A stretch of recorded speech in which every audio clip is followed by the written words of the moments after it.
Welcome to the Toronto International Film Festival. My name is Tom Powers. I'm the documentary programmer. I'm extremely pleased to be here for the world premiere of The Devil's Drivers with its two directors, Mohammed Abugeth and Daniel Carsenty. Mohammed and Daniel, welcome. Thank you for being here. Thank you very much for inviting us, Tom. Thank you very much. So I should say Mohammed is joining us from Berlin. Daniel's joining us from Los Angeles. Can both of you describe how this project got started and how you came together to make it? Daniel, you want to talk, or I can? You go first, Mohammed. Okay, thank you very much, Daniel. Thank you very much, Tom. I have met Daniel 10 years ago from now, and I think during the premiere, I think exactly 10 years. Coincidence, because I had a workshop, journalism workshop in 2011 in Potsdam, where Daniel studied in Babelsberg, and it was close to the school. So I wanted to apply to the film school, and I went to visit the school. I met different students, and I started to talk to them. I wanted to have a coffee. I went to have a coffee. Then I met Daniel on the coffee machine. And we started to chat, talk, we got along together. And I told him, if you come to Palestine, welcome, we can do documentaries together. And he told me, I am busy now, take this phone number, take this email. And I trusted him. And next year he was in Palestine. We started to do a research about film. And so, Mohammed, just to understand your background, did you grow up in the West Bank? Exactly. I grew up in East Jerusalem, and I learned filmmaking, or I was a video journalist in Ramallah, West Bank. So, Daniel, from this meeting with Mohammed, can you talk about your own interest in going to the West Bank to make a film? Before I met Mohammed, I had studied for a year at the Sapir College in Israel. And I was always interested in the Bedouins, who were basically my neighbors from where I was living. So when I met Mohammed, I had the feeling that my interest in Israel and Mohammed's interest in telling a Palestinian story would kind of meet on the story of the Bedouins, who kind of connect both sides in a way. And then I guess we just joined forces. So watching this film, it's evident the kind of dangers that the people on screen are under, the smugglers and the workers who are trying to cross the border for work. I wonder what the dangers were for each of you in filming. Mohammed, maybe you go first. Or? Like the dangers when we were filming, we were thinking, I think, Daniel, about the focus, and me, we are taking the sound. This is what we focused in. But the dangers could be that the danger is being out of focus. But for us, maybe with an animal, it could finish our career as a filmmaker, especially maybe me, because then maybe could find a way to leave to Germany. But me was like, I am myself not allowed to be the area where we were filming. So I said I want to do it, and I don't want to step back. Daniel told me I want to do it. You can't step back, and when you start, you are not allowed to stop at any point. Which is sometimes, but we have sense always at that day, stop filming, go home. Sometimes we have the sense always this way, go from it through this road, but don't go back from the same road, go from the other way. So we kind of, it's a dangerous area, but we always were also careful and thinking about us. Well, Daniel, as a follow-up question that, I can imagine taking those kinds of risks for a short amount of time, but your filming of this story went on for years. So can you talk about the choice that the two of you made to keep on filming? It feels like you probably could have gotten, you know, a dramatic version of this story from 2 months of filming, but you chose to keep going for more than 1 year. I think, like, as Mohammed said, our biggest protection was our connection to the community, and the people knew that we were telling their stories. And they also knew about our diverse backgrounds, so they knew that we're be telling their stories from a objective, not from a neutral, because we're emotionally connected, but from an objective point of view. And we, of course, I mean, we grew older. So at the beginning, we took more and more risks. We drove a lot with the smugglers at the beginning. Then the film transitioned from, I would say, an action movie or from a thriller to actually like a deeply personal family story. So we worked more and more actually with the families. I was very interested in the kids growing older. I think Mohammed too. So kind of like the signs of time and the development of our characters was more our focus than to get another cross the border again and again. And sometimes we heard, like, yesterday this dramatic thing happened, and we looked at each other and we didn't feel bad because we knew we had a different story. And no, we don't have people getting shot at. Now I'm spoiling something. But therefore we watch children grow up. And I think our way of taking less and less risks also paid off in a way. Mohammed, we can see the people in the film are hyper concerned about informers. And I wonder if you can talk more about how you won the trust and took measures to protect them. I can imagine that if you had been caught and people had seized your cameras or your footage, that could have caused a potential risk in some situations. What we make us build the trust that we go and back to them, and you can say 1 year to build the trust with them. Took 1 year, and we used to go to them and we don't ask them to film. We sit and we have food with them. We drink coffee. We talk about them personal story, and we were also interested to know about them.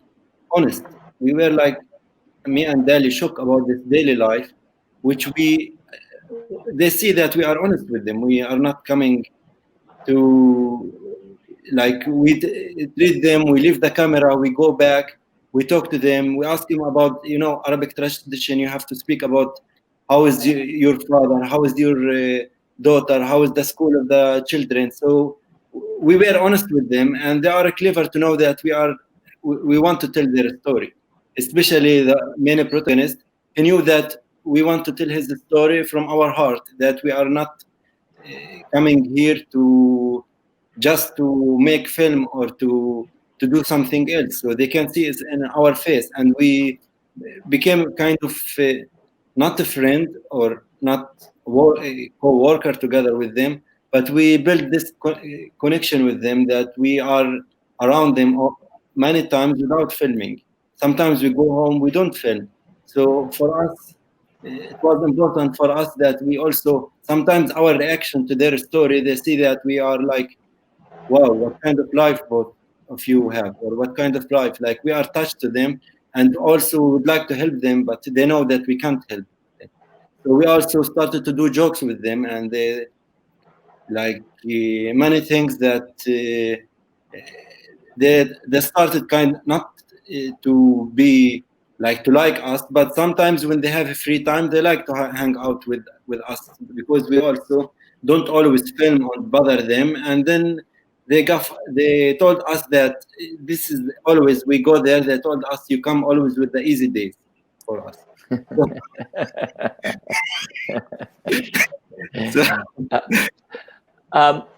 So you spent many years with these people. Now the film is finished. We're speaking right now a couple weeks before the film festival, when the film will have its world premiere. I wonder what you're doing to prepare the people who are in the film for the fact that this story is now going to be out in the world and in the public. Like, Mohammed, you want to go?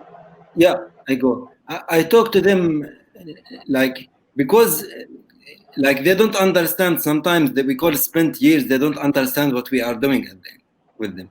Sometimes like 4 years or 3 years, they don't see anything. Then they think sometimes we are nonsense filmmaker, just sitting there and we just, we don't know what to do with the material or something. Then they also sometimes they ask me, show us, what are you doing? Like sometimes they are sitting with us, what are you doing? Show them the material.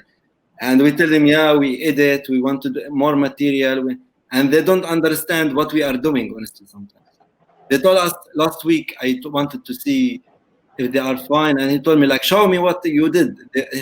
Like, tell us what are you doing? Like, for them, they never, like, watched documentary in cinema, and they never understood what we are doing. And years after years, and they have new children, life, they spent long time in the prison. So for us, like, and we always there. So for them, they want to know at least when it comes out or something, and maybe they forget for 1 year, 2 years my name and the last 2 years about us. Like they think we are with the pandemic, that we are like lost interest. Like they will never hear from us. And now that the film is going to come out, what are the conversations you've had with them?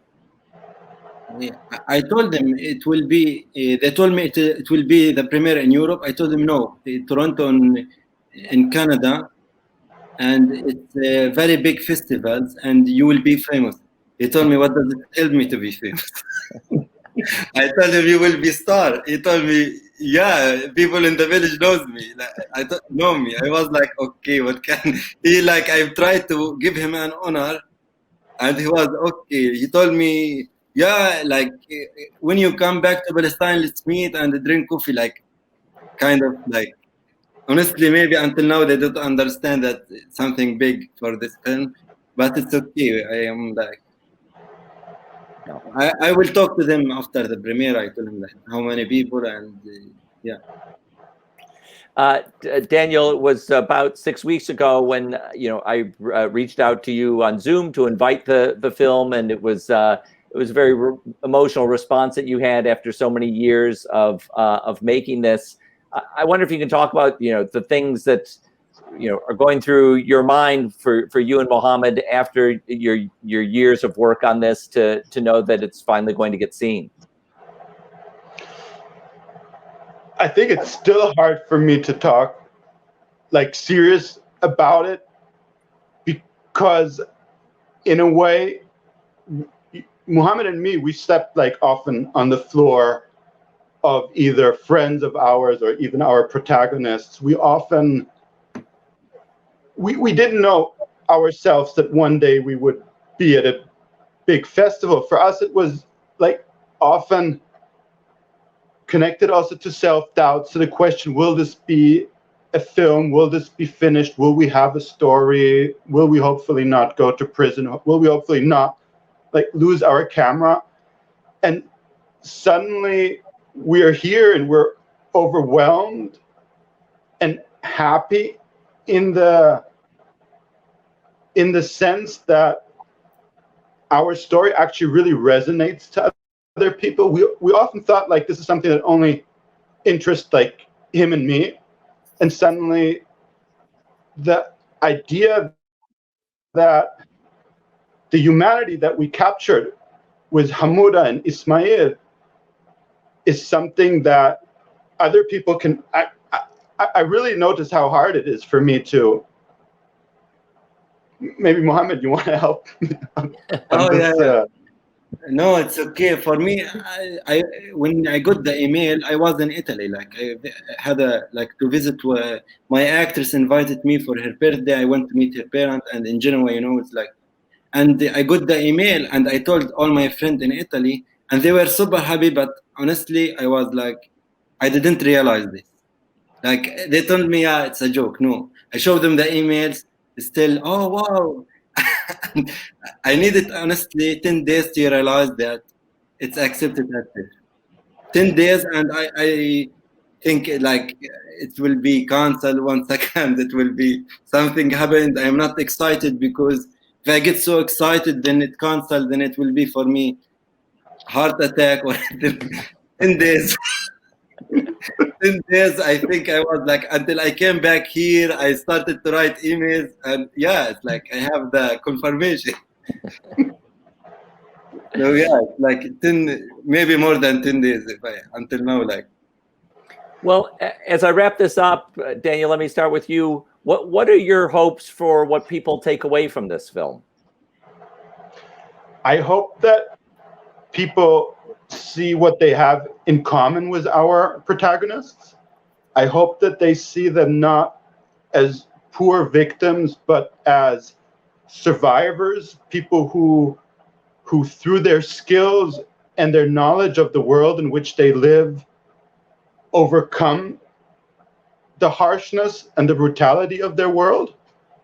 And I think I would wish people to respect them, and also maybe go away from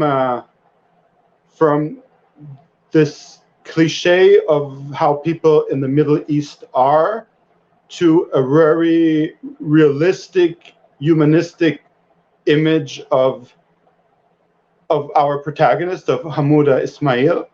I think that would be very, very important to me. yeah, I also also I want to change the image about the Middle East, about Palestine, about Bedouin, about the life. And I also I came to live in Berlin and in West, and I would like just that the people in rich country appreciate their life, like no complaining, to stand each other, to support each other in the whole world. This is very important for me because people like they don't appreciate what they have. Honestly, like in Germany or in Europe, maybe in Canada and USA, they have almost everything, the freedom to travel, to go. They just book a ticket, go here and there. And for me, this is it's a lesson, like appreciate your life, say thanks, which some people in other country, they can't move or leave their village. Can you imagine? They don't have clean water, they don't have anything, and they smile still. They have children, they have life, they have hope. So for me, this is a message for the world, like to stand beside, next to each other. Well, I thank you both for this film and for the privilege of us being able to show it at Toronto. I'm really looking forward to audiences discovering this world premiere of The Devil's Drivers. Thank you to co-directors Mohammed Abugeth and Daniel Carsenty. Thank you very much for hosting us. Thank It's you. an honor for us.